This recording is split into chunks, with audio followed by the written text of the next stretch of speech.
Hey, what's up, guys? And welcome to episode 2 of Mr. Millennial's Revenge. I'm your host, Nick DeMaria. I can't believe we made it. I know the bar is kind of low, but holy shit, episode 2. We're on a roll, baby.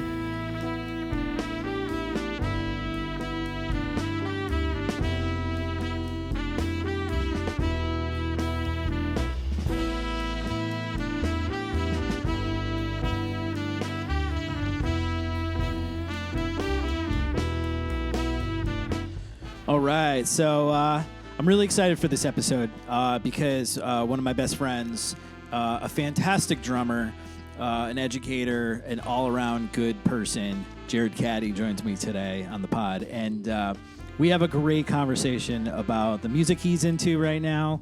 And we do some reminiscing, tell some old jokes, have a lot of laughs. So I can't wait for you guys to hear that. And yeah, we'll get to that in a second. But first... is it fall or what? I constantly prepare myself mentally for autumn, and I just feel like it's not happening. I'm not complaining. I'm just observing. I love late summer. Everyone talks about fall being their favorite. Late summer is where it's at.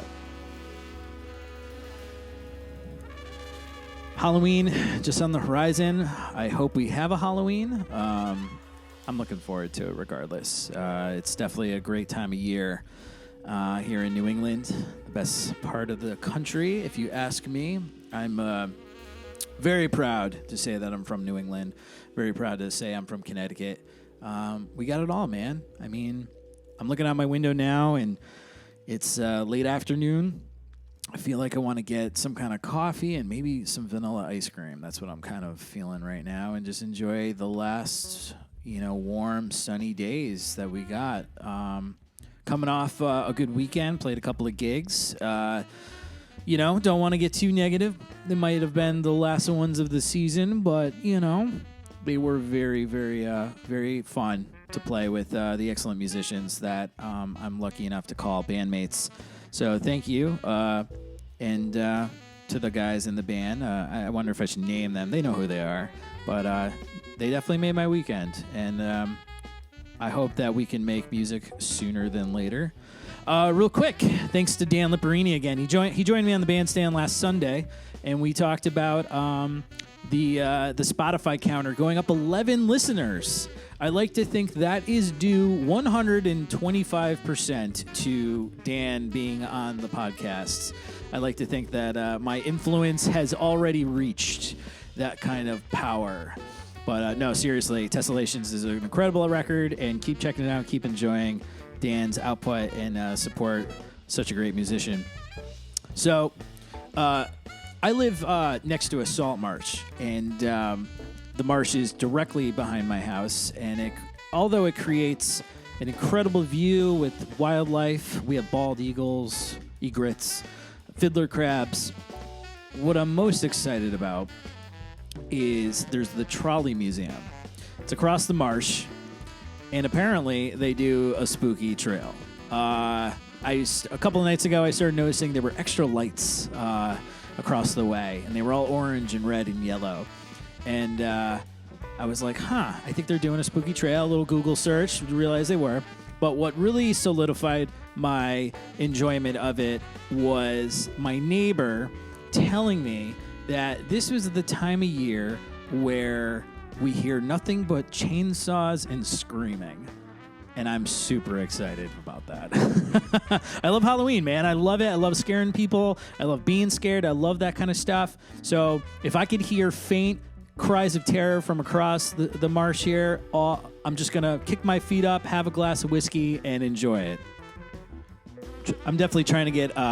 sponsors as well for the show, so maybe if anyone from the Trolley Museum is listening and they want to be a sponsor of Mr. Millennial's Revenge, that'd be fucking awesome.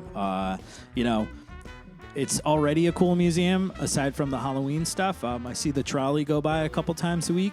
It's like my own personal Mr. Rogers neighborhood, So anyway, Yeah, fall. As I was saying, it's slowly coming, and I appreciate it. Fall always makes me kind of nostalgic. I talk about this with Jerrod. I don't know what it is. Is that a thing? I don't want to look it up because I'm hoping somebody listens to the pod and then texts me and says, yeah, man, like autumn is the time of reflection, blah, blah, blah, blah, blah, right? I don't know. It always does. I always end up listening to some classic music of my, younger years. I tend to go through a punk re-listen. I just found out that Kicked in the Head, finally, their 2 records are on Spotify. I own them. I know Spotify sucks, but I justify it in the sense that in the era of COVID, I'm just trying to survive and get by. And records I own, I can turn them into playlists a lot quicker. So before anyone thinks I'm, supporting that business platform, I'm not. But, it is what it is. We got to fight the power in some way. Anyway, regardless, Kicked in the Heads, 2 albums, Thick as Thieves and Solita, are both on Spotify. I am so excited. Last night I was driving to the gig. I don't know what came over me. I decided to just check. Every once in a while I check. I own these albums on CD. Like, I have no digital version of these. They are from the very early O's. And there they were, man. And fucking fired them up. I was so pumped to play Saturday night. Probably the best punk band, in my opinion. I mean, a little dash of metal. They've got trombones and saxes in the band that double the guitar riffs. I remember talking to the guitar player many years ago. He talked about Coltrane all the time. He said Ascension was his favorite album, and Sunship. And I was like, that's really cool. I've never really listened to those albums. But now on the back end, Ascension's my favorite John Coltrane album, so just makes it that much cooler. So yeah, I find myself listening to more punk rock music of my youth. For those of you who do know or don't know, I was in the infamous band The Flaming Tsunamis for quite some time. So my earliest musical roots are playing fucking punk rock shows, man. Jazz can learn a lot from punk. I say this all the time. Just so much. And that's kind of, that's a theme throughout the episode. We talk about stage diving a little bit. There needs to be more stage diving at jazz gigs. I think it would only benefit the music if the musicians, after a tune, just fucking jumped into the crowd. That'd be baller, right? Anyway. Also listen to a lot more classical music in the fall. I don't know what it is. What is it? I've been noticing that. I just always go to some of my favorites in the classical world. I'm a Debussy fan. I like Saint-Saëns. I'm not a romantic era guy. I tend to really dislike the romantic era, just because I think college music history ruined it for me. That, and I just appreciate the 20th century way more. Stravinsky, Bartok, Shostakovich, that sort of stuff. But, listen to a lot of Debussy the last couple of days. So maybe it's just like my wishfulness that the seasons change into a more impressionistic setting or something artistic like that. I don't know. But, yeah, drive me a text. What are you listening to? What's your favorite classical piece? So, another thing. So, if you've ever walked around New Haven, you've seen these things called New Haven notables. They're always on buildings in downtown. And I noticed most of them are kind of tucked away. They're not really out in the open. You would think they would be in more prominent places, but I've been noticing more and more near Crown Street that there's a lot of them, and they're always tucked away in alleys. So I just found myself looking at a couple of them, and they're, just famous people of New Haven that went on to do great things. But the one that I thought was, kind of funny was the one for Michael Bolton. We always forget about him. I believe there's a picture of him behind the counter at Mamoon's, Michael Bolton, not his original name, I believe, too.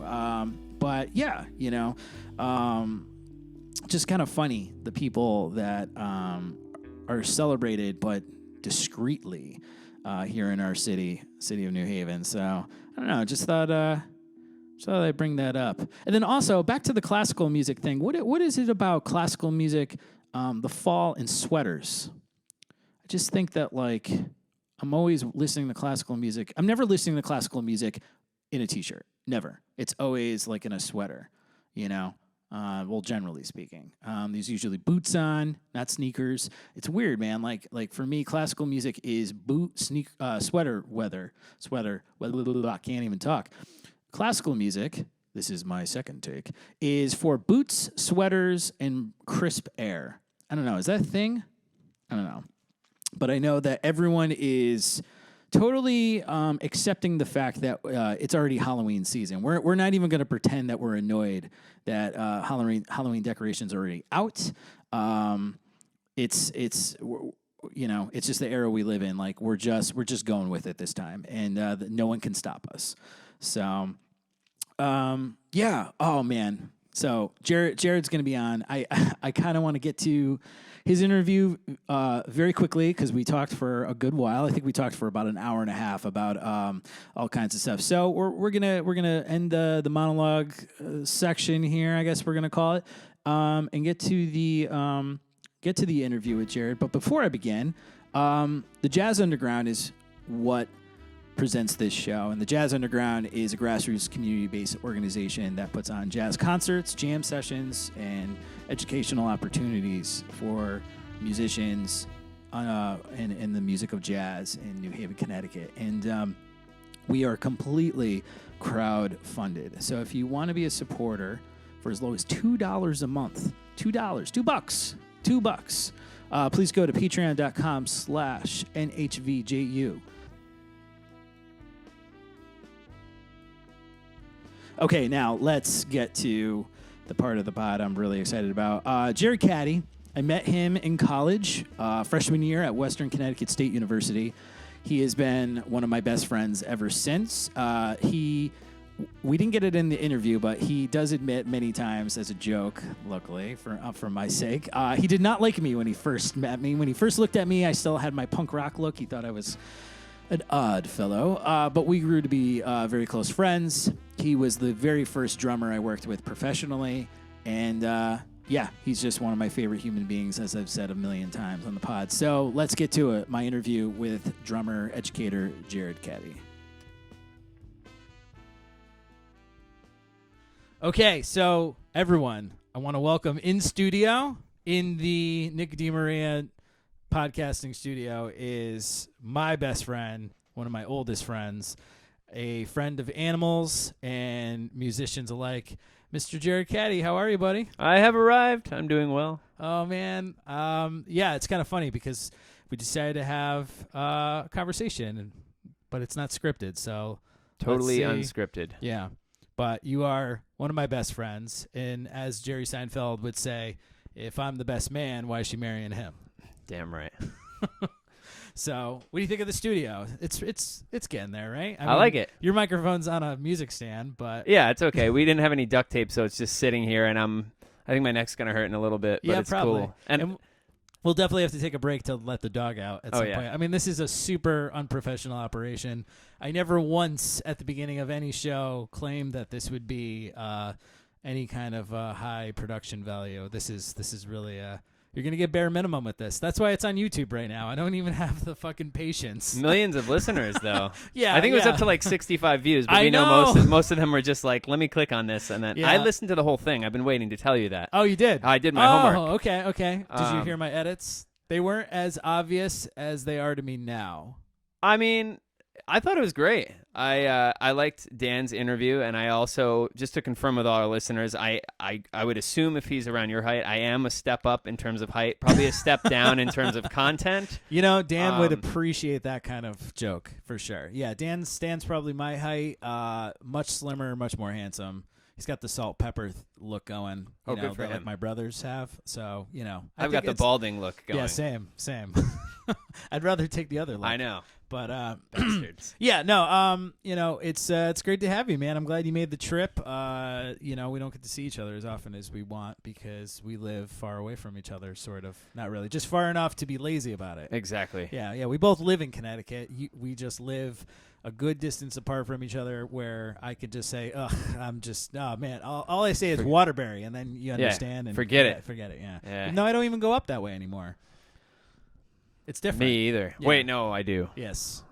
For all our listeners out there, I'm in Torrington. Represent T-Town. Yeah. That's where I thrive. Right. I don't know if I thrive. I don't know if I thrive there, actually. What jazz greats have come from Torrington other than yourself? I bet there's like a swing guy, right? It's probably like, or maybe a territory band guy. Let me tell you a couple of people. Well, Dave Santoro is a Torrington guy. Okay. I know he played with like Jerry Bergonzi, and he teaches at Berkeley, I think, still. And also, what's this dude's name? He's John Pizzarelli's drummer and also a Broadway guy. Nice Italian boy from a nice Italian town. Nice Italian. I can't recall his name, but yeah, he's from Torrington. Tony something. It ends with a Vala. Of course it does. Yeah. You know what's funny is I have a terrible Italian accent of making fun of Italian people, and I don't know what's worse. It's a caricature. Yeah, of a caricature. I mean, I could do like the there's the on The Simpsons. There's Luigi. He's like the Italian chef. He's like, hey, it's Mr. Cucumbabanza. But ain't gonna be seeing him no more. Yeah. Oh, they recast it. Carl Carlson has been recast. So Hank Azaria is no longer voicing him. I apologize. I saw it really quick. I know my another great Italian, my buddy Greg DeCrosta, I guess knows the gentleman who's now been cast as Carl. I think it's a great opportunity. Unfortunately, I think we will have an African-American actor voicing an African-American character for only one season, because I think they said the show is ending after this season. What is it, 33 seasons or something? I think this is season 30. It's so funny because as you know, I'm a Simpsons psycho, yet I really have minimal knowledge past season 10. So like middle of high school, I guess. No, season 10 I think is like 8th grade for me. So like it's pretty incredible that I consider myself such an aficionado, but I've seen only a quarter of the show, a third of the show. That's kind of weird, but I feel like it's the best. I feel like all the content and everything people quote is from that first 10 years. I mean, you don't know. You always slept through it. I slept through it, yeah. So when we went to college together at the mighty Western Connecticut State University, we would, after dinner, go to, what was it? I think it was Litchfield Hall. We'd go, yeah. And there was this giant, remember when TVs were like huge? They were huge pieces of furniture, but there was definitely with the this base built in and everything. Yeah. And we would watch, I'm pretty sure it was 3 episodes because it's in Danbury. So we got the Connecticut Fox station and then we got the New York one. One of them played an episode, then the other station played an episode, and then you got a third episode from the previous station. And it was 90 minutes of The Simpsons. It could definitely fool me. I was asleep right, for 87 minutes of it. And unfortunately, because this is audio recording, you can't see any impression I can make of Jerrod falling asleep the second the episode started. And, you tried. I mean, nobody's perfect, I suppose. Witness. Back then, you had your huge beard. Yeah, that beard was serious. I didn't trim anything, so it grew basically from my lower eyeball to the ground because it connected. Anyways, we don't have to get into that whole thing. But what's funny is my earliest memories. If someone said describe Jerrod when you first met him, I would first say sweater. Even though that's only for the winter months, I would say sweater. Big beard, and then you had those like slip-on shoes. Clogs, yeah, they could be. You can con people into thinking they were dress shoes, but you could also wear them on a Friday night hanging with the boys, right? Yeah, those were good. I thought they were hideous. That brand, Simple. Remember that brand? No, I remember seeing those shoes and just feel like, ugh. You know who dressed shitty back then? Our good friend Shane. Like you guys had like the same kind of footwear. It was like he's got a sweet sweater vest though up on that photo on the shelf. He does. Yes, our humble listeners. I have a picture of us, Jerrod and me and the boys from college up on my shelf. And Shane's wearing a sweater vest. I'm sure he's also wearing those shoes that I'm mentioning. I'm sure they're different than the ones that you wore, but I just remember them kind of being the same. But I can't complain. I can't judge because I was just admitting to you the other day that my the Chuck Taylors that I bought in 2003, I just decided to get rid of them. So I've been wearing the same Chuck Taylors since that same time. Checky. Are you on? I'm on. Oh, yeah. Okay. All right. You pointed at something. I What's know. I'm going just on? wondering if we're clipping a little bit. If we got too much gain. You are. I'm gonna bring you down a little bit. Witness. Yeah, that might be better. Don't bring me down, boss. Oh yeah. I'll try not to. Oh, the technology. Yeah. Well, yeah. I'm glad. I mean, the gear's behind me because Gotta get the gear. Right. Well, Gotta like get the gear. I just don't want to invest in the best stuff. I just don't. It's care. good. It's got that lo-fi vibe. We should just get a record, like that record fuzz scratch? happening Yeah, the fuzz, in the background. Yeah. I was just talking about. I was just Me talking to scratching Dan. my beard. I could just do that the entire time. Yeah, you could. For our ASMR fans. Yeah, I mean, if we both just scratched our beards into the microphones, We'd probably we get that. more listeners that way. Yeah, maybe. I don't know. So, Jerrod, like, we went to jazz school, right? And you were an accomplished guy. You got to play with some of the guests that came to school, right? Oh yeah, Christian McBride. Right. Yeah. That was I was hungover for that. That was the day after my 21st birthday. Yeah. Remember that? Oh yeah. I almost didn't make it. Right. First off, let me say that Jerrod saved my life because I definitely got alcohol poisoning the night before, the night of my 21st birthday. And he kept me from probably choking on my own vomit. Huh. So thank you. I really owe you one there. I don't remember that at all. I really owe you one. Well, Who knew? I can imagine you getting it out of your memory. But the next day was Christian McBride. Yeah. Yeah. And I rolled in like probably an hour late. Right. You were way in the back. Yeah. I remember just in the putting my dark. head down. I remember, in retrospect, why did I even go? But I guess I would have gotten in trouble if I didn't. That's probably my reasoning. And it was Christian McBride. I didn't want to miss him. Yeah, he was cool. He had Yeah. a good vibe.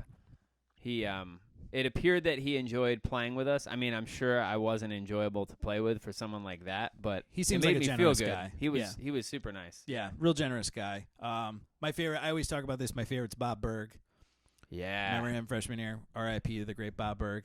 He passed away about, I think, 2 or 3 weeks after he Maybe played with not us. even. Yeah. I think it might have been one of his last performances. Yeah, it was something like it that. definitely was one of the last. They made that announcement. Remember that? That was crazy. Oh man, he was so cool. My favorite memory, and the one I always tell everybody about, is, and I don't think it was your combo, but I do know that Mike O'Mara was in said combo on saxophone, and they were playing. I think it was called "Night at the Cadillac Club." Is that his tune? Oh yeah. Up tempo shuffle. Yeah, it's like an up tempo shuffle. Dorico on drums. Yes, I think. probably. We'll have to ask Nick after this, but The student combo is playing this tune, and they're one of the top combos. I mean, it's like juniors and seniors. Bob Berg takes a solo, I think, after he just gulped like a cup of black coffee. Remember, he came in, he was just like, "Oh, I just need coffee," and he rips this killing Bob Berg solo. And then, do you remember what he said when they finished? I just remember his vibe was like not self-loathing, but he was like, I don't know. He was definitely like more of a Seinfeldian character, for sure. But the first thing he said was, "Who wrote that?"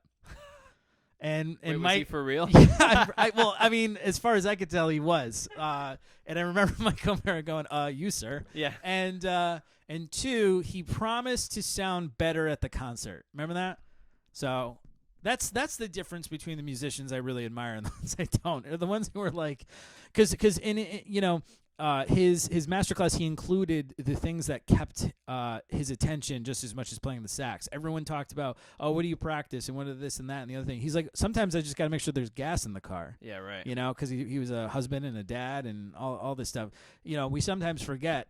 Especially at that age when you're 19, 20 and you're interacting with these musicians. You think they just live in a vacuum of jazz music. Right. But instead they're actually, unclogging a toilet just like your dad did.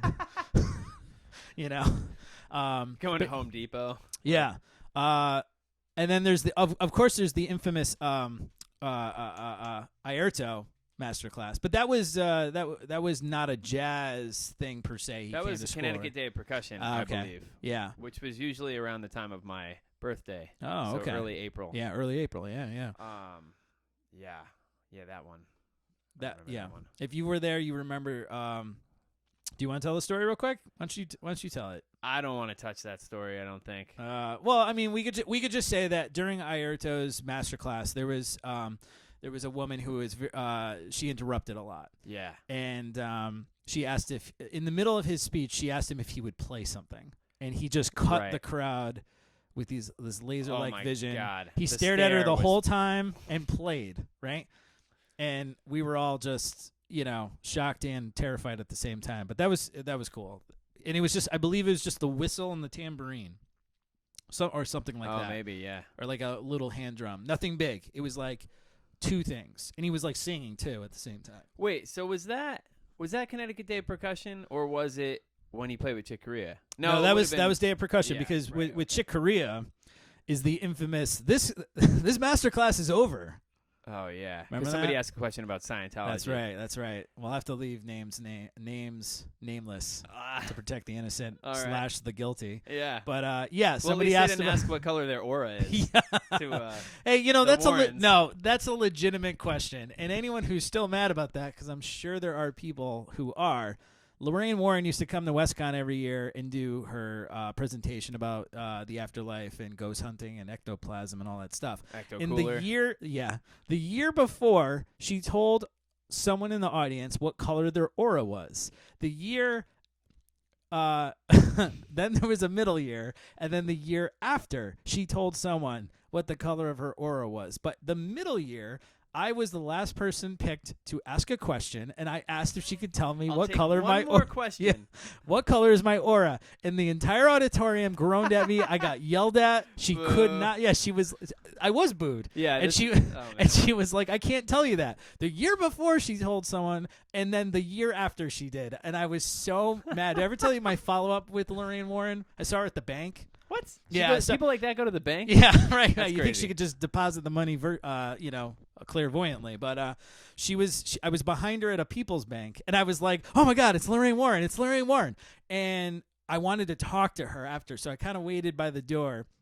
When and as she's walking out, she trips, but I didn't see what she tripped on. So immediately I thought a demon had attacked her, because she talked about that kind of stuff. And so we're helping her up, and she's like, "Oh, I just tripped on this pen or something on the floor. floor. I tripped on that hot dog." Yeah. What? If she said I tripped on your aura, that would have made my life. But and she remembered you, and she's like, "No, and she it's didn't brown, remember." by the way. Yeah. Poop Brown. No, she didn't remember me. I don't even think I brought it up. I was just kind of happy that she didn't die, because I was like, oh my God, if the follow up to that aura story is that she then died in my presence, I think I'd be fucked. That'd be a bad omen. Yeah. So fast forwarding forward. Fast forwarding forward. You only go forward in fast forwarding. So you're still playing the drums. Some of my earliest gigs were with you. You are the original drummer of the Nick DeMaria project. It was the project back then, because Yeah. we thought it was cooler. Actually, it was a bar that told me I should call it the project. It sounds better than quartet, yeah. So, but that band was you, Tim Rykowski, right, and Reich. Rick Bomber. Yeah. And we had our first regular gig was that bar down. Hat Proud City. Mary's, the Inn at No. Newtown. Before that, the Hat City Ale House. Oh yeah, yeah. I don't think it exists anymore, because that makes sense. I asked a couple of WestCon kids if they had ever heard of it, and they said they didn't. No. So, but Miss B, right? That's yeah. right? She was like some kind of Eastern European immigrant, because she had a real thick accent of some kind, and we didn't know where she was from. She lived above the bar, I believe. She paid us in skunked Coors Light. Remember that? I remember bringing my own Coors Light one time. Yeah, she never paid us. $2. We got $2. Oh, right. Yeah. And I'm trying to, like, man, we probably only played like 5 gigs total, but it felt like we were there for years. Yeah. But I think I took the gig over from somebody, maybe Nick D'Erico or Andy Dapkin, or Andy Daps, or somebody like that had the gig before me. And then it was passed on to me, and I was like, I was 20, so I thought it was super cool. But yeah, then the official gig was Proud Mary's. Proud Mary's. That was the hang. I just drove by it last weekend, and it's the building's been sold, but you could still see the old door. I think because Proud Mary's was in the basement of the Newtown Inn, right? And we used to play in the basement bar called Proud Mary's, and I think that bar is probably closed. But looks like there's a restaurant reopening the place, which is nice. But yeah, we play there every Thursday. That was that was my first professional gig. I actually got cash money, and we played tunes. I think I still play all the tunes we played, but I remember that we played Beautiful Love like every gig. Oh yeah, and Yeah. Record Me. There was a lot I of do there play was a lot of remembering me. Yeah, I play Record with Me at almost every gig because it is one of my favorite tunes. That's kind of crazy to think about it now, but I guess Joe Henderson has the all-time greatest record of playing that song. I suppose. Yeah. But yeah, you're the OG drummer, and then you went off and made it big. Exactly. Into superstardom. Yeah. When I broke into the Torrington scene and Washington Depot, the Washington Depot brunch scene at the revered and esteemed GW Tavern. Actually, all kidding aside, that gig was great and easy and just fun, and it was a good thing. That would have been like 2008 to 2010 with Kev Smith and Rick Ballmer. Wow. Yep. Wow. Yeah. You think back to some of these gigs that you thought super sucked, and you realize that they were pretty cool. You were just complaining about the wrong things. But yeah. But now you're you're still definitely a working musician. I would say without a doubt you're a working musician. You can add that to your resume, but most of your gigs are not. They're not jazz. Correct. They're not jazz combo gigs. Not anymore. Not these days. Yeah. So you're hitting the wedding band scene. Yep. Yeah, I've been doing the wedding band thing with those guys, which actually is a bunch of WestCon alums. Shane was the original guitar player. Yep, we were talking Shane about Peters. Shane's shoes before. Yep. He got better shoes. Yeah, he got definitely better. He got cool tattoos. He got tats. He got hats. He got in cats. middle age. Actually, no, he's allergic to cats. Never mind. Shane's like a really hip middle aged guy now. Wait, we're not middle aged, dude. We're almost there. No, I think I'm starting to round up. I'm going to be 37 soon, so that's close to 40, I'm just saying. Oh, maybe you're right. But yeah, no. By all means, we're not spring chickens, but we're not old men, so we're in the beginning of the middle, I think. Witness. Yeah. But that's run by Mike O'Mara. He was a WestCon guy. He's a WestCon guy, for sure. And then there's well, John Toohey is our guitar player, but it's a network now. There's like a whole slew of musicians involved in the when there's multiple gigs, so there's multiple bands, and right, there could be a those guys gig in one part of the state, and at the same time, breaking the laws of relativity. Yeah, there is a those guys gig two somewhere places else. at once. Yeah, totally that's some bananas. Serious Marvel shit. That's pretty cool. Yeah, it's been good. Obviously, this has been a very, very slow year for the wedding business. Yeah. But it's been all right. It's been like a break. Yeah. Well, I was saying in a weird, sick kind of way, quarantine kind of forced me to take the break I was never going to take myself, because even in as 2020 started, I was like, oh God, I need to slow it down and stop and smell the roses a little bit, but I'm kind of obsessed with hustling, so I can't do that. So the only thing that was going to get me to stop was either World War or a global pandemic, I suppose. Yep. And we got one of the two. We almost got the first one. True. I mean, a lot of people like to forget. Remember the joke? The joke in January was World War III, right? I believe so. And now, but here we are. And so yeah, no, it's you're an outdoors guy. You like to go hiking, so I like it a lot. Yeah, you probably got to go outside more and do that sort of thing. I just hiked my 500th mile of the year, and that's now for cool. For an AT hiker, that's no big deal, But hiking is my shit. I love it. I was just talking with this guy about how I met a musician the other day, and we didn't talk about music at all. We just talked about hiking and oh, you go up to the Whites, man. How many of those peaks have you done? How about the Catskill 35? That's what I'm excited about these days. Yeah, it's kind of funny. Do you think getting to a certain age made you start to realize that not everything's about music, and you need to pursue other interests, and not only does that help your musicianship, but kind of helps keep your mental health in a good place, right? Because I feel like a lot of musicians, especially younger ones, and it's fine because you're working really hard when you're 19, 20, 21 years old. You're really trying to get the instrument under your fingers and stuff, but you forget to go out and have fun. Right. Yeah. And if outside of playing video games. Yeah, no, I don't think. I mean, I've always had other interests, but definitely what you're saying is true. During college, it was just oh, I practice. This is what I do. My life is practicing. Yeah, but no, I went to Colorado on a whim in 2015. And I mean, I had been on short hikes, before. Like we went on a hike somewhere in Cheshire or something like 15 years ago, but like little bits and Roaring pieces. Brook Falls, probably. Maybe, yeah. In my parents' house. But I went on a hike in Ward Wilderness in Colorado, which is just incredible. It's like a Bob Ross painting, just beautiful glacial mountains and evergreens. And I was like, wow, this is amazing. But I'm in Colorado, so. When I get home and I do this, it's not going to be the same, but it all transferred. Like I just started hiking and I was, from August 2015, I was like all in with hiking and then got into the backpacking thing. And that's, I'm not a planner, but I like planning those. I like planning hikes. It's the kind of planning I like. Yeah. And I think that's super cool. And every time I talk to you and you talk about a trail you hit, I'm always like, God damn it, I got to get into that more. And, it's it's probably the newest thing I've procrastinated about, but it's always on my mind.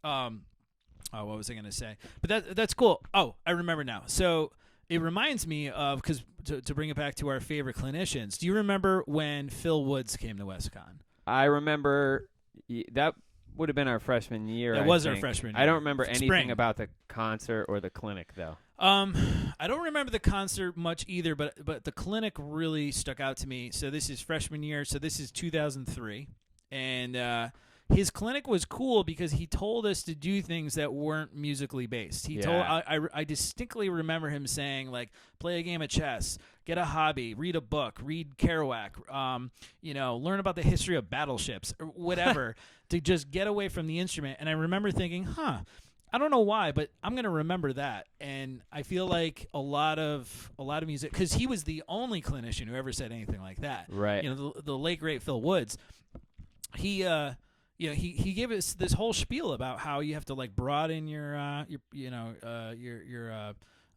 what's the thing you paint on? I'm pointing at it. A canvas. wall? Canvas. No, canvas. Like you have to have a broad canvas to work. Yeah, there's actually a canvas. Yeah, there is. I do have artwork. I'm semi-cultured. A wall?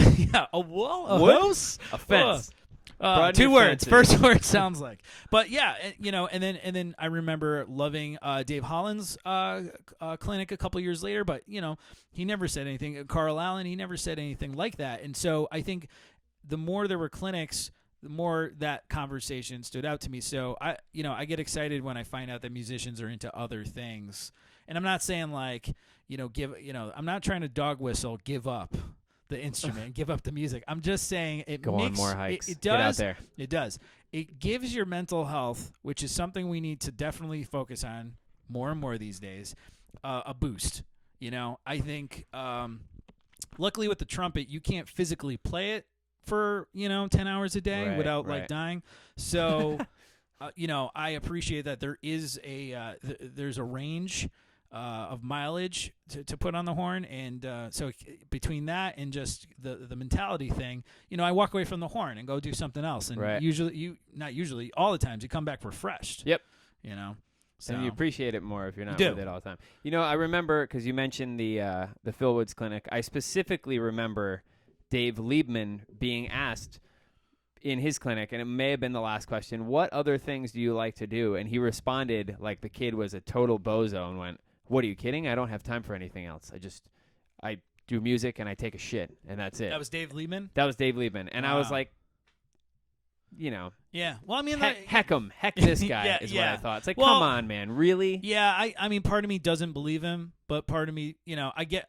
He has really lame hobbies. You want to talk about it? I'm sure he's doing something. Like, come on. One of my favorite pictures, I'm sure you've met my buddy Anthony Pellegrini, the baritone saxophonist. I'm pretty sure it was him. He shared a photo on Instagram of Sonny Rollins mowing the lawn.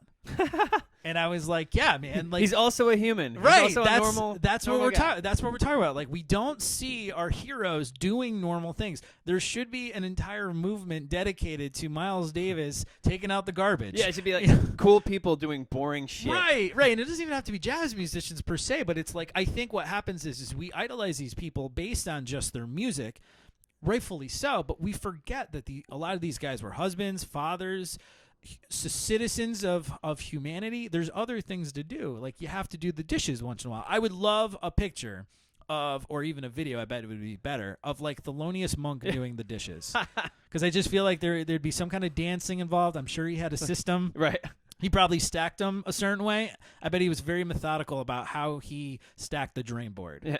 It's like video of Ornette Coleman just ironing his shirts. Yeah, right. Actually, look at his technique. There is a picture of Ornette Coleman playing Guitar Hero somewhere. I have seen it. I need to go look for that now. That's fun. Yeah, and Let's find this. That's the thing, is these people had lives. They were humans.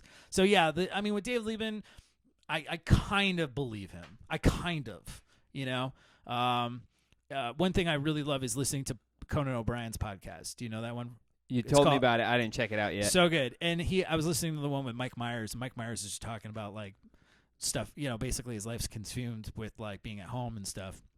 And it's like, yeah, you have children, you have a wife, you have a house, you got stuff to do. I get it. That's why you're not really doing much, and that's cool, But all right, well, let's move on. So you've been, you're mostly playing wedding gigs, the occasional jazz gig. It's always nice to catch you whenever you're playing one of those. But what have you been into lately? I mean, you sent me some stuff. Oh yeah. I try to keep on top of all of music. I don't. Yeah. You think there's like new genres of music? And they don't have names. I believe there are, and they need to be named. And I think one of our goals is maybe to give them names today. Give us an example. So I discovered, this would have been, I think, a year ago or so. So at 35 years old, been playing music since I was 8 or 9, and inspired by all these different people, I found the musician who was immediately my favorite musician ever, and that is Louis Cole. Oh, okay, right. Because Louis Cole, first of all, the first video I saw of him was Thinkin', and it's the live sesh where he's on the deck with the coveralls, and he's got the freaking computer in the charcoal grill, and the big band set up in the kitchen. Jacob Mann turns up the synthesizer with a freaking spatula. I should have said a flippin' spatula. But also, the puns. But also, it was like brilliant music, super funky, really great harmony, like just unreal, but quirky, tongue-in-cheek lyrics. It was like a combination of all these things I like. And here's this guy who's a ridiculous drummer, like unreal, right, who's also a great writer and producer and keyboard player. And he's also a nice dude. I met him. I had fanboyism when I met him. I was like, hi, I also play the drums. Right, yeah. And he's like, hi, I'm Louis. I was like, what? Right. He's like, this man seems to have, lost his ability to talk to me. Yeah. Because he's probably, like 24 or something? Oh, no, Is he older? Tell me he's older. He's in his 30s. Oh, thank God. Yeah. Oh, thank God. I never even consider that stuff sometimes. But, with the some newer musicians, I'm like, oh, they're probably 21 and, because you give them, like Jacob Collier, you give them the They're not boy even genius. born yet. Right, they're the boy genius kind of vibe. You just assume, But what would you call, what is Louis Cole's music called to you? So, I think it has to have the name. It has to use the word core in it, because anything with core sounds cool, I think. Well, yeah, like punk music definitely does that. Like I even heard that there's a style called folk core. Yeah, that's got to be a thing. I'm sure. It is. Back in indie core, Apple noise core. I remember grindcore. Never quite understanding what that was, but back when I was in my old band, they'd be like, well, we should put in a grindcore breakdown, and I'm like, what the fuck is that? Oh man. Usually it was just like, oh, you mean hardcore music? Oh, okay.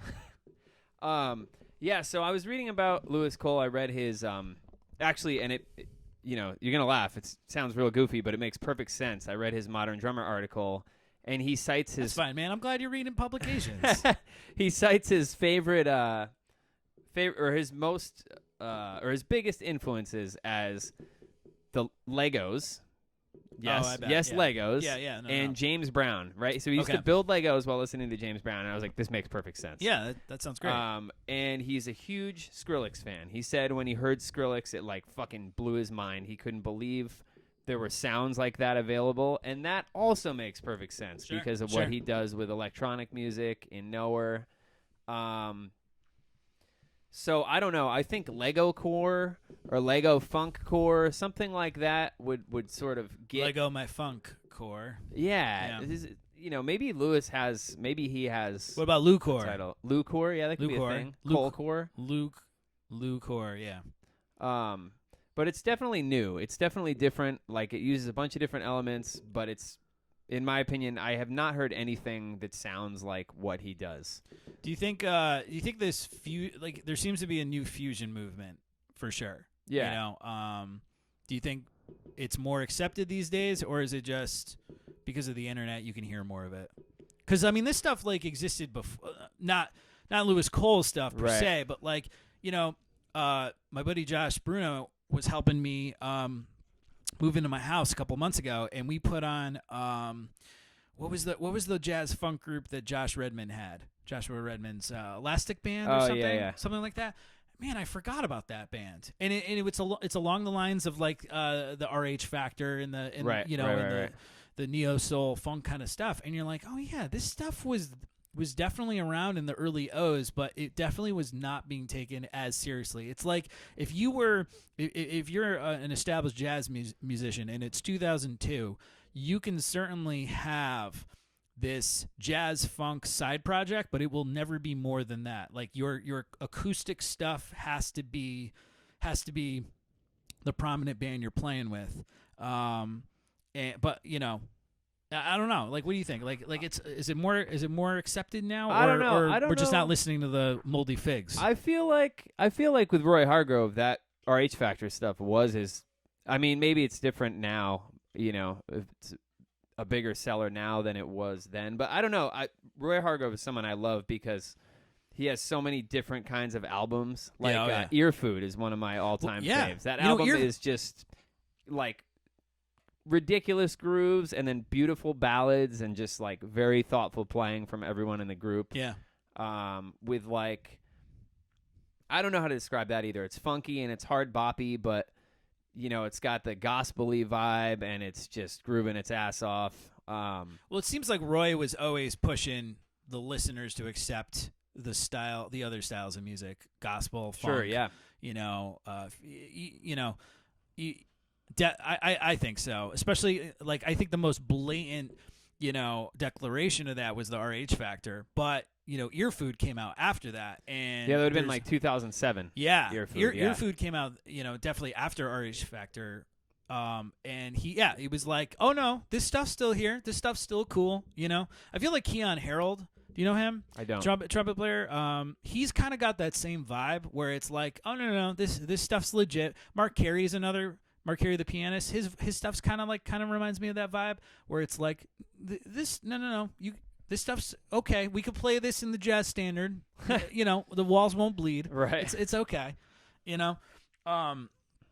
But yeah, I mean, Roy, man, when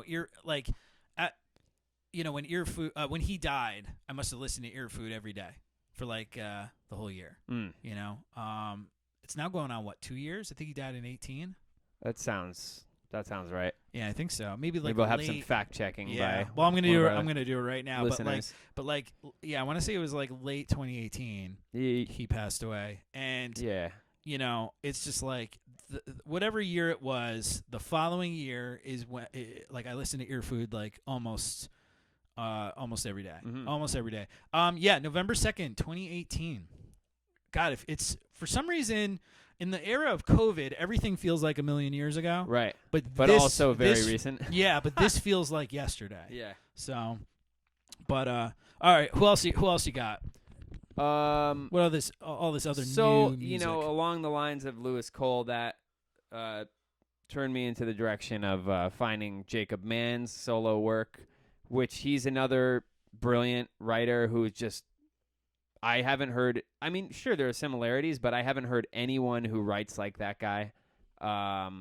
His big band stuff is ridiculous. He's the guy in Max Ox, right? Yeah, I think so. I gotta look that one up. I gotta look up that but one too. They're all buddies. They're they're USC buddies. Maybe they're doing a podcast now and talking about back in the day at USC. Right. Yes. But Jacob Mann is the synth player in the group Max Ox, which I generally listen to when I'm working out.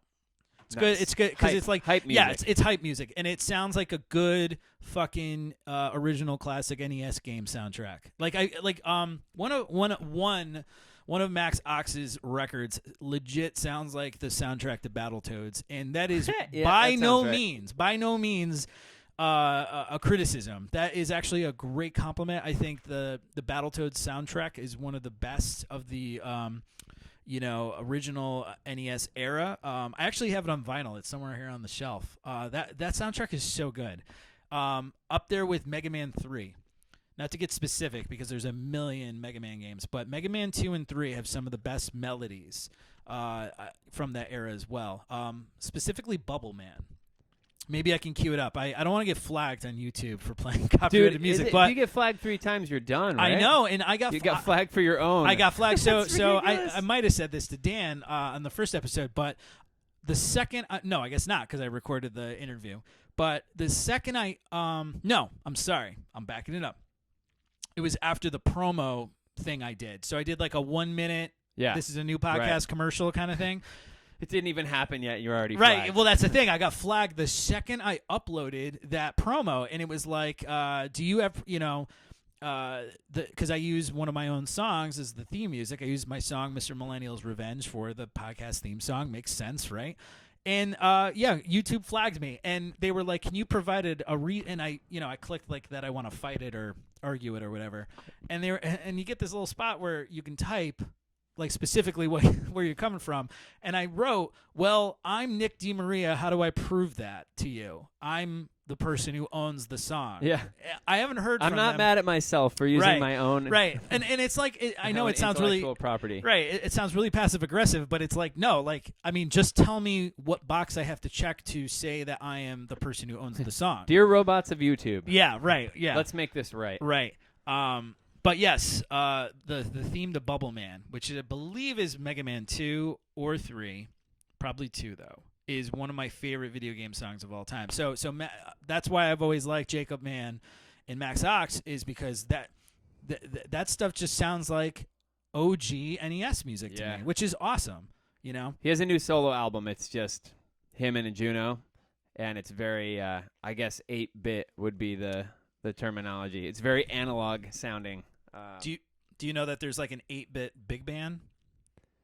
No, but it sounds like something Jacob Mann would definitely I don't know if he's know about or be in. Yeah, I'm sure he has a guest appearance on like some synth solos or something. But it's like a jazz big band, and they're playing the very music I was just talking about. And nice. I follow them on Instagram, and every once in a while it's like, check out the 8-bit big band playing the theme from DuckTales, and it's like, excellent. that's up my alley. Yeah, so, that was written specifically for us. Yes, for sure. Also, for those who don't know, Jacob Mann has an amazing YouTube channel, and if you want to learn a bit more about jazz, you need to check out his 1 minute jazz lessons. You told me about those. Oh my God, it's really I don't want to spoil it, but go check those out. Now, you're gonna learn a lot. Is his music mancore or is it still Lucore? Like mancore. Mancore. Interesting. Yeah, it's something. I think it's different. I mean, Lewis Cole is involved. Like he's on his big band records. Yeah. Lewis Cole. Well, these guys certainly have that Blue Note vibe where it's like everyone's on each other's records, and it's like if you don't have guitarist A on the record, you're gonna get guitarist B, and they both know each other. Sam Wilkes too. He's on a lot of the Jacob Mann stuff. Yeah. And you see, I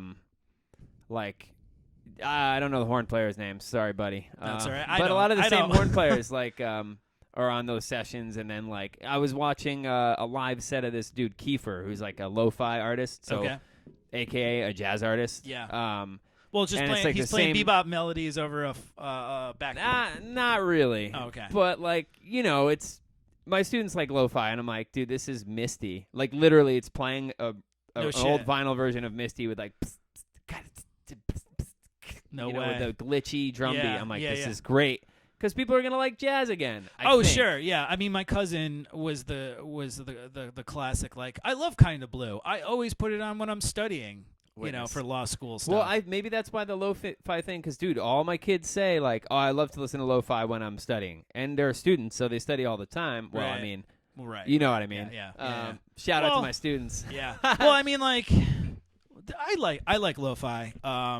as much as the next guy, and as much as the next guy. Yeah. Ladies and gentlemen, what you don't know is that Jerrod is the king of puns. I don't know when he's not. A punman. He is a punman. I don't know when he's not being punny. So that was pretty good. You know what I'm getting at, though, is like I feel like that LA scene and Jacob Mann and Lewis Cole and Sam Wilkes and all these guys, they're like, it appears that they're having fun making music together. And there's a lot of music out there in all sorts of genres, including jazz, where I totally don't get that vibe at all.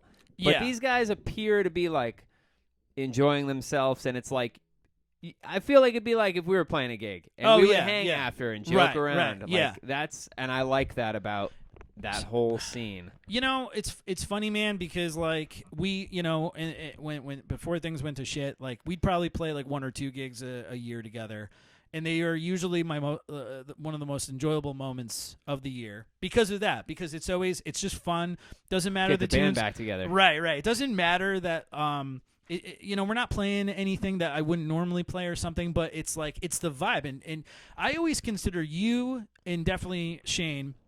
We keep bringing them up. You guys are you guys are, well, yeah, for sure. But you guys are like unplugged from the jazz matrix. Like you see music for what it's supposed to be. Like at the end of the day, it's supposed to be fun. You know, and you're supposed to enjoy yourself. Oh yeah. Where do you think you learn to stop enjoying it? Is it when you are practicing for 10 hours and you miss the game of Frisbee, you don't have a girlfriend or a boyfriend, or you're not seeing anyone and you're not living anything except for that practice room life? Right. No, I don't know.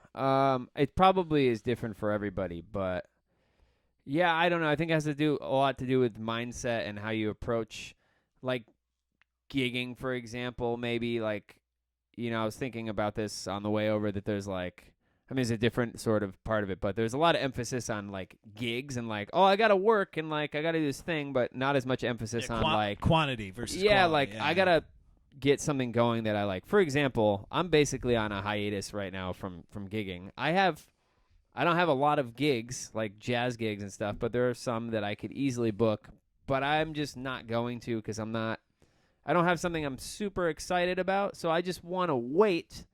I'm not trying to like fill up people's ears with the same shit I've done for the past 3 or 4 years or whatever it may be, because I do want to go out and be super psyched about the gig and where I'm playing and who's on it and all of those. I want all of that stuff to be in line, and then I want to have the gig. Right, you know? You're always a person. So like I'll call you up occasionally for a gig, and I'll say, hey, like, why don't you play drums on this gig? And you always say first who's going to be on it. And it's not because you're hoping I say like 2 or 3 other really killing players. You're waiting to hear names of dudes you get along with. Yeah, I want it to be a hang. Yeah. And that's the thing. Like, you know, one thing I noticed is like, do you remember when Doc Goebel told us to like be human beings to each other? Remember when we were all? It was after like a master class. Yeah, he was the original man. A lot of people don't know that. Dan Goebel, Go practice. Dr. Dan Goebel, the original man guy. Man.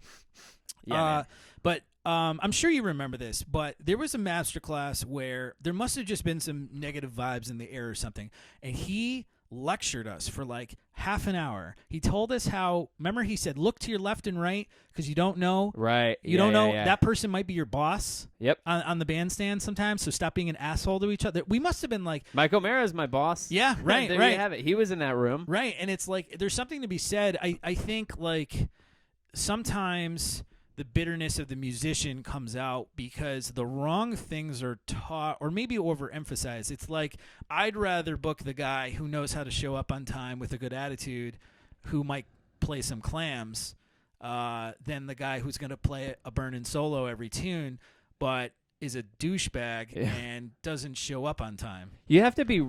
I was talking to a friend of mine about that. You have to be really, really, really astronomically good to be able to be a dick and have any gig, right?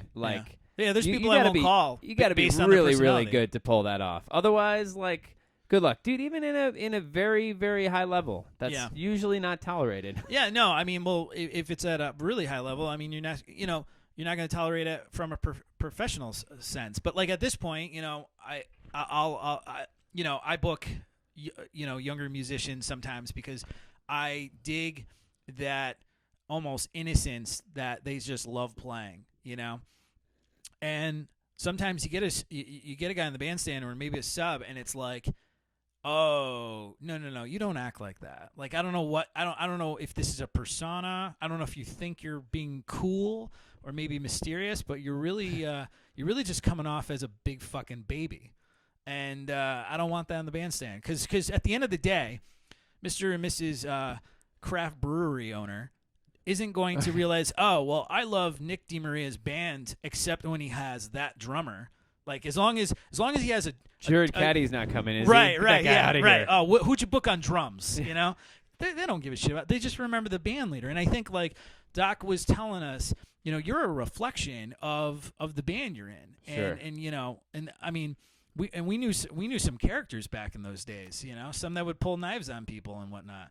But do you remember that? Yeah. I just said the name. Who knows? Listeners with good ears might say, you know what, fuck him, because I got into a fight with him. It was George Bates. He played bass. Remember, I heard he pulled the knife on a guy. That's all I'm gonna say. It just seems so strange. He would have been like, excuse me, sir. What's funny? I wanted to talk about Flight of the Conchords with you, guy? but now I remember that George Bates kind of resembles Jermaine. A little bit nasally, but yeah, he looked like Jermaine. Yeah. This is a good segue because I Okay. wanted to talk about. So the autumn, I was going to talk about this in the monologue. We're doing the interview first, so who knows if I do it. But the autumn always makes me nostalgic. I don't know if that's like a basic white person thing, or a basic thing in general, or because I know people get crazy about autumn, especially. This part of the country in the Northeast, and rightfully so. It is the best season. My wife decorated our house by September 1st. Yep. She was like, I've had it. It's now fall. My neighborhood's starting to look like, no, fuck it. It's Halloween. I think COVID is just it's all pissed us off so much that, we're welcoming the early holiday seasons, which is fine. I'm cool with that. But I always find myself listening to Flight of the Conchords in the fall, and then but then I always think of you. Yes. So real quick, which one are you and which one am I? I don't know. I think we're both of them at times. Yeah. I think I'm Brit. Or are you Brit? I think like it depends on the era. Nowadays, I'm probably more Jermaine, but I was definitely more Brett back when the show aired. Brit? Because I was really like angsty. Brittany? No, I was Brit? super angsty until about 29 years old. But yeah, no, I always think about it. Jerrod and I have known each other a long time, and we still say some of the same jokes all the time. And I only know 3 jokes.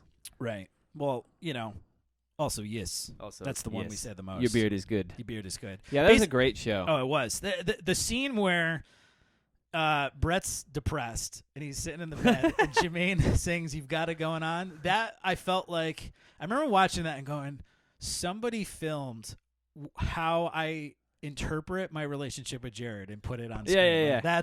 I feel like that would have been us in a more HBO like. Don't world. be sad, Brit. It's the talking stove. Yeah, you love the that talking too, yeah. stove. Oh, let's bake a cake. But yeah, so autumn. I was just listening to the live album. I get to see the most beautiful girl in the world. I'm sorry, most beautiful girl in the room. Yeah. It's definitely like the in the encore. whole wide room. Yeah. And I'm just crying. I'm crying because not only is it's just hilarious. It's one of the greatest rock songs, pop songs ever written. It's so fucking brilliant. But it always just brings me back to the older days of hanging with you and especially on campus and stuff. I mean, we were roommates from 2003 all the way to the end, and bandmates, friendmates. Is there something out in the marsh? You were looking at the marsh. Yeah, I saw a bird. It's a great kind of view. I have a really nice view here. Yeah, I moved. My wife told me to move the desk. And, yeah, that was actually a really smart. Good choice. So, well, originally, I mean, she's brilliant. I'm not gonna deny that she is brilliant. I thought I was gonna put the desk here, but then I was like, no, man, I don't want the open space in the room. So I put the desk in the middle, and it didn't really work out. And, you know, I've been practicing Taoism and stuff, and it talks about balance all the time. So I think this is a better balance. No, it's good. You know? Yeah. So, but you got any more musicians you want to talk about? Because then I got a question for you, but it can wait. Any more musicians I want to talk about? You know, so I am particularly impressed by musicians who are doing something a new way, and I know Nick has mixed feelings about this group, but I think Wolfpack and Jack Stratton, their whole thing is brilliant. And I was telling a colleague about Wolfpack, and he's like, you know, you didn't even talk about their music at all. You just said, yeah, there's a really funky band, and then you talked about all concept stuff. And it's true. It's like what really impresses me the most is how I learned recently they're the second independent artist of all time to sell at Madison Square Garden. What's the first? Like Simon and Garfunkel? I didn't look it up. Billy Joel, I bet. Well, he wouldn't be independent, right? He was on a label. He was on like Columbia. Yeah, it was like And so like for our I see what you're saying. all of our listeners out there, when Jack Stratton says indie artist, he doesn't mean like, yeah, I'm an indie artist like on an indie label. Literally, they don't have management. Like the band Jet or yeah, right. Vines. Yeah, exactly. Vampire Weekend. Vampire Weekend, yeah. Do you, another band that makes those you bands. Nostalgic? I mean, when it's summertime, you got to listen to Vampire Weekend because every Cape song Cod, is about Kwasa. Yeah, it's all about like Massachusetts. Yeah. I asked my Good wife band. at the beginning of the summer. I was like, "You ever listen to Vampire Weekend?" She'd never heard of them. Granted, she's a little younger. I was like, maybe you missed this. Maybe this was like was a spark in the pan or something? Flare in the pan. Some sort of thing. Yeah. Metaphors. But yeah, I find that whole thing with Jack Stratton and Wolfpack totally fascinating. Like their early videos, just Jack Stratton dancing, and you're like, is this from the 70s? Like, what is this? And he basically, so I guess his backstory, they all went to University of Michigan, and they did Beastly, that first Wolfpack track, as somebody's thesis. But Jack Stratton was a technology and music major, and essentially wanted to see how far he could take the internet as a band leader. And he fucking killed it, is what he did. Because, I mean, they're like on top of whatever that scene they're in, but I still feel sad that I didn't go to the MSG concert. Right. By the way. Yeah. Well, you know, hindsight, I guess. But it's not that I don't like Wolfpack. I do. I've enjoyed everything about them. It's like, aside from the stuff I'm consuming already, when I listen to them, it's like, yeah, it's like something you got to be ready for, and I just feel like it deserves my undivided attention. So that's why it's taken. I cannot put one of their records on like while I'm just washing the dishes or something or doing chores. I feel like it Or like draws, mowing the lawn, like Sonny Rollins style. Yeah, right. Well, funny enough, last time I mowed the lawn, I listened to Sonny Rollins. Nice. I should have said that up when we were talking about that. No, I think they're great. I just like it. Just kind of like blows me away. It's the whole snarky puppy thing. I know like these bands become memes. No, I shouldn't say that. They become memes by people who don't know what they're fucking talking about, and they want to feel better about the fact that music is hard to learn. But that's a whole other rant for a whole other day. Or maybe today, just after this segment. But no, I think they're really good. I really do. I think them, Snarky Puppy, all these like fusion bands, it's super cool. And you know, I love fusion. I mean, I come from more of the funk, jazz funk fusion end, like the Herbie end, the mild. You know, I actually do like Bitches Brew. You know, I feel like there's people who really fucking hate that album. But it's but the rock side of it has always been more of like what I don't know about, and I always just kind of put Wolfpack in that category, because every time I put them on, it's just like overwhelmingly intense. That's all. I don't know. Maybe that's just like a visceral reaction, and it'll go away once I keep listening to it. But you sent me that song. What song you sent me? Yeah, LAX. Joey Dosick. I listened to that like 10 times. So catchy. Yeah, it's so catchy. It's but like, I don't know. It's just like, I think it's a combination, like I said, of just trying to absorb the things I'm trying to listen to, and then you throw this stuff in. I'm just like, God, there's no more room for my brain. I feel like it's also important to understand, like, they're one of those bands where I was confused about at first. I was like, wait, who's like in the band? What is Wolfpack? Like, who plays what? Wait, the drummer is playing hi-hat. Now he's playing saxophone. Well, yeah, when you told me that stuff, I was like, all right, I don't know if I can handle this stuff. Dude, it's the first live clip I watched of theirs, I was like, holy shit, this is amazing and fun, and they're badasses. It's like a gimmick, but it's not, because they're really freaking good. Yeah. But Wolfpack's concept is that they're like, the German equivalent of a studio band,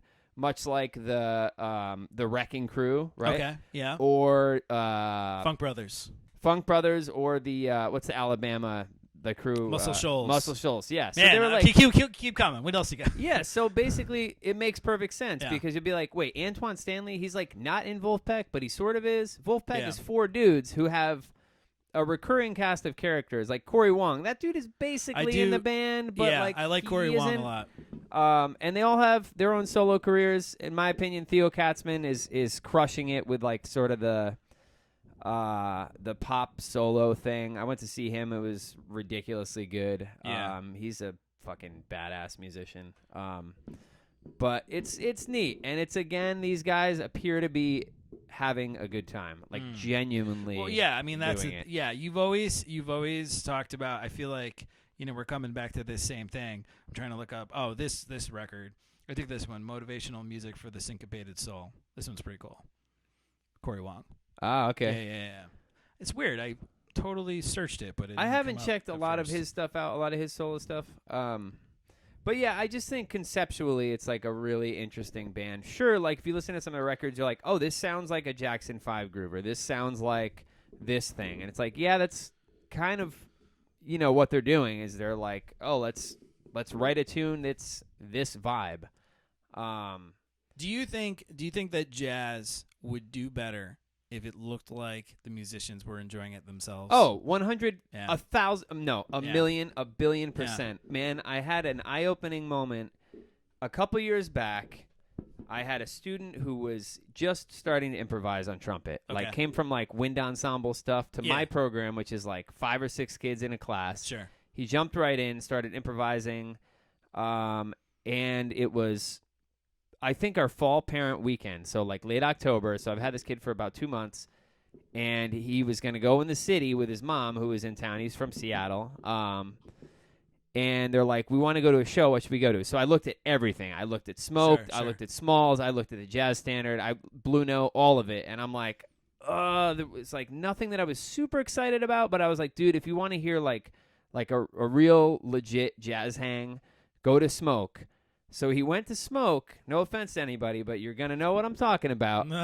And he came back the next week, and I was like, what do you think? And he's like, yeah, it was good and all, but it was like the musicians didn't care at all about the audience. Like they gave 0 shits that we were there, that we clapped or anything. And I went, yep, that's what jazz has become. Yeah. Like, I don't give a shit at all about my listener. I'm going to do this thing, and you're going to like it or you're going to not. Or you're going to buy my records, or more likely not, because we know jazz doesn't make money. That's a Miles thing, though. You know what I mean? I think. Do you yeah, think? But or Miles like, is cooler than all these assholes. You know what I mean? Yeah. He could turn his back on us, and I'd be like, "That's fine. Look at that guy's skullet." Yeah. You know? Like, oh yeah, 80s Miles. Yeah. Yeah. No. I'm sorry. Go ahead. Is there more to the I don't story? know. I have a problem with that. And another student of mine a couple years ago, she went to. Only for a semester. That school in Florida. It's a great music school, but there's a killer jazz program, and they had a contemporary program. And she was like, yeah, the jazz kids are great, but like I feel like they could learn something from the metalheads in the contemporary program who actually enjoy playing music. And I was like, yeah, right? So it's a big thing with me, definitely. We just take the music too fucking seriously. Agreed. Man. I mean, that's the thing. We take the journey.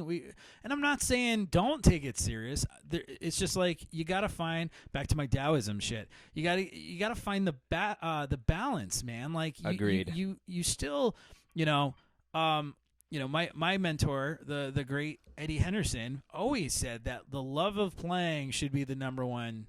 The number one motivation. He said, if you're thinking about anything else, you're on the fast track to a mental episode. Yeah, and he's right. It's got to be fun. And one of the greatest compliments you said to me very recently was you approach playing music like a kid does. Like it's fun. And that was like the greatest thing someone had ever said to me about like my approach. It's like, fuck yeah, man. Like, why else are you doing it? Right.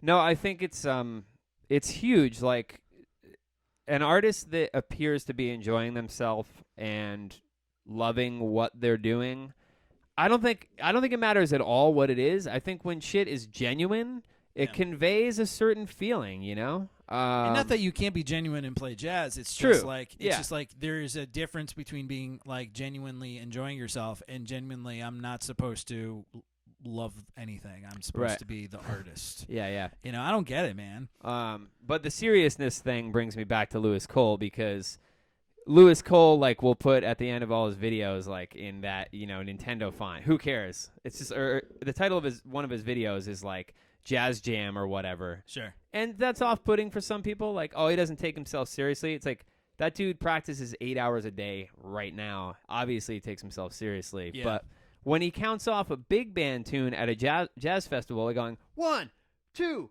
1, 2, holy shit!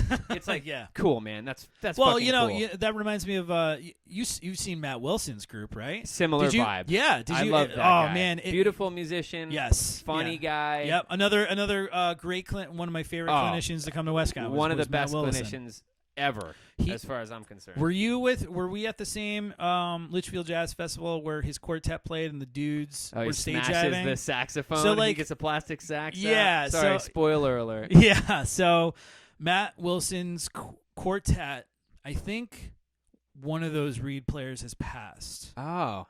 Yeah, I think the one that jumped off the stage, I can't remember his name, and I apologize, but this is what happens when you're recording your conversation.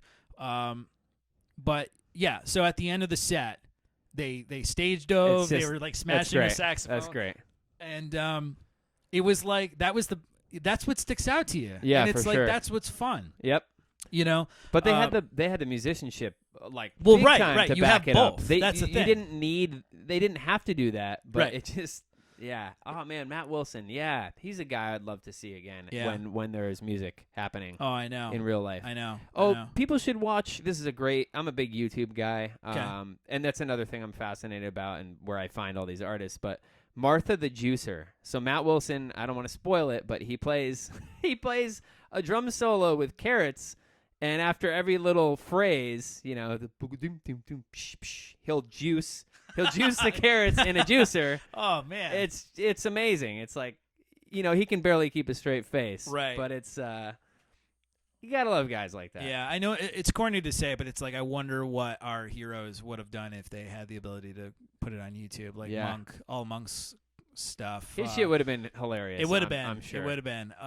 You know. I'm trying to think. Yeah, Ornette Coleman's group probably would have. I mean, the Jazz Messengers, maybe a little jokier, because I always feel like you saw stuff happening on the side of the stage, but the camera was on, you know, center stage. You know, so you never quite got. But there was some lighthearted moments and stuff like that. You know, and we're not saying you don't take it seriously. We're just saying that you enjoy it a little bit more. Right. You know, especially if you're. You know, I guess if I could, you know, I talk to a lot of younger musicians, and I'm always like, man, it's got to be fun first off. Like, if you hate what you're doing, then that's going to lead to everything else. It's going to come out when you're playing. Sure. You know? So, I see you staring out at the marsh again. Am I missing some kind of... No, I'm just... It's just nice out there, you know? Word. Well, man, we've been talking for quite some time. So I think we're going to wrap it up here. What do you say? Yeah. You had a question for me. Did you already ask it? Okay. So, yeah. Thank you for reminding me, because I thought about this today. Now we go into our second hour podcast. Yeah, our second hour podcast. We'll wrap it up after this. So, the Thunderdome. Think American Gladiator, some kind of battle royale. Okay. We put all the classic jazz drummers in there. Oh, okay. So we're talking Art Blakey, Billy Higgins, Tony Williams, Jimmy Cobb, Art Taylor, Max Roach, Danny Richmond, Freddie Waits. I don't know, anyone and everyone. Okay. From the classic era. Which weapon would each of them be wielding? First off, they all get one weapon. So like, what's Art Blakey carrying? You think? Interesting. Well, he was an intense drummer. So let's come up with an intense weapon, like maybe is like a the flame? mace? Yeah, the mace? Oh, so we're going super old school, so no like flamethrowers or anything. I mean, I guess you could. I mean, mace, that's some scary shit. I'll tell you right now, because I thought about this. Max Roach, double brass knuckles. brass knuckles on both hands. That motherfucker was just walking up to guys and just cracking their jaws with his bare hands and a pair. But afterward he would fix his cuffs and straighten his jacket. Yeah, he was in a suit. He's in a suit. He's got the brass knuckles. Hat, definitely. Yeah, suave. Yeah, sure. yeah. Art Blakey, I could see he's in the white button-down shirt. Slacks, and he's wielding a mace, with the ball with the spikes on it. Oh yeah, I know about the mace. Old school mace, not the spray, not the stuff that the postman carries. Right. Doggos. But okay, so what's Tony Williams carrying? Tony Williams. Good question. Tony Williams. Let me think about this because he was a fetus when he was already better than everyone. Right. So probably like a baby rattle. Well, we're talking probably a giant baby rattle. 17-year-old. We'll say 4 and more era. 17-year-old Tony Williams. I think I could say that's my favorite drumming ever. Oh yeah. That album. It's in a good way, all his little comedy stuff. It's he's like, don't talk to me anymore, Dad. He slams the door. And shit. Okay. Yeah. That's exactly how it is. Door slamming, comping. That's what that is. So he's probably got a club of some kind, if not the baby rattle. Yeah, something like that. Yeah. Or he's just slamming doors. Yeah, I feel like Art Taylor, piano wire. He's just coming up behind you and just fucking choking you out. Yeah. I don't know. Style. Well, if not Art Taylor, then definitely Jimmy Cobb. Because if you think about Jimmy Cobb's playing, it's just steady, and it's just there, and it's so perfect, it's so steady, you forget it's there because it just becomes one with the song, and then boom. Yep. Surprise. You're fucking dead because he strangled you with piano wire, right? What's Philly Joe Jones holding? What's he got? Philly Joe Jones. I feel like he's just burning people with a cigar. Well, he'd be the flamethrower guy. Yeah. But then you throw in let's say Paul Motion comes in. Paul Motion? Yeah. I can't tell if this is really dark or funny or both. I feel like it's both. But it's supposed to be both. Paul Motion. We're in a global pandemic here. Paul Motion. Oh man, I feel like he has some kind of just very large blanket that he'll just throw on his opponents. And maybe like a net? Kind of a net. Okay, yeah, okay. kind of a net. But it would be, I'm picturing like a blanket you would picnic on, but a really big one. And it's here comes Art Blakey with a mace, and Paul Motion just sort of nope, here, you're covered now. And that's it. Okay. Deflected. Okay. I feel like when everyone least expects it, Clifford Jarvis will drop in with a giant sword and just cut people's heads off as a metaphoric reminder that he's really fucking killing, but people probably forget about him. Freddie Hubbard or Joe Chambers, same way, just drops in with a sword. Yeah. But at the end of the day, I think Max Roach is coming out on top. I think it'll come down to him and Art Blakey. What do you think? Yeah, and he, like I said, Max Roach would still be fully tailored and clean, right? Somehow, right? Well, this is the what's the Katniss movie? Hunger Games. This is the Hunger Games version of jazz. Yeah. I feel like Tony Williams would die in the final rounds because he probably teamed up with somebody like Art, and then when it came down to Art, Tony, and Max, Art just bashed his head in with the mace. And then Max, and then just a giant explosion and credits, and that's the battle royale. Max. Yeah. Just think about this stuff. This is what I think about in the era of COVID. I got nothing else going on. I think about if I can I combine American Gladiators with jazz drummers or jazz musicians? I would love to resurrect all of our heroes and put them in a legit American Gladiators episode. With the gun that shoots the tennis balls and stuff. This is aging myself, but. The bow with the pads at the ends, fighting on the beam, the balance beam. Of course. Basically, American Gladiators. YouTube it from the early '90s. It's been revamped. We've got a lot of good YouTube recs. Yeah. I know we don't know anybody we've talked about. Really, we're just talking. We're just being honest. None of this is a promo for anybody, even though it kind of probably sounds like it. Maybe we can get some sponsors. Well, the show's young. I'm shopping. I'm sure I'll get a. Oh man, what's the one that gets you the job? Damn it, the job? Yeah, there's LinkedIn. No, podcasts have all these commercials that you see occur in a lot of podcasts. Yeah. I know what you're talking about. There's a resume one, and it's gonna drive me nuts. I'll probably think about it at the end, but I feel like Blue Apron. If you're listening. I'll do Blue Apron definitely advertises on podcasts. I'll do a spiel about Blue Apron. Sure. So, but Anyway, this has been fun, man. Agreed. Oh, Jerrod just snapped. I snapped. I don't know if you, I don't know if you got that or not. Yeah. Well, I'm sure we got you stomping your feet in your never not drumming ADD that you have. Wait, are you talking to me or are you talking to the listeners? You. Oh. You were legit like tapping your feet this whole interview. Oh, it's really? Probably, you kept adjusting the mic stand. You're going to strip that stand. I know. I'm going to yell at you like I yell at my students. By the way, if anyone's still listening, I'm going to teach Mr. Millennial here how to wrap a mic cable after this interview. Oh, go easy. I'm just a simple snowflake. All right. Thanks so much, Jerrod. Jerrod Cattey, everybody. Yeah. Musician, drummer. I know. Nailed it. I'm going to put in some applause at this part. One of my best buds. Love you, man. Always.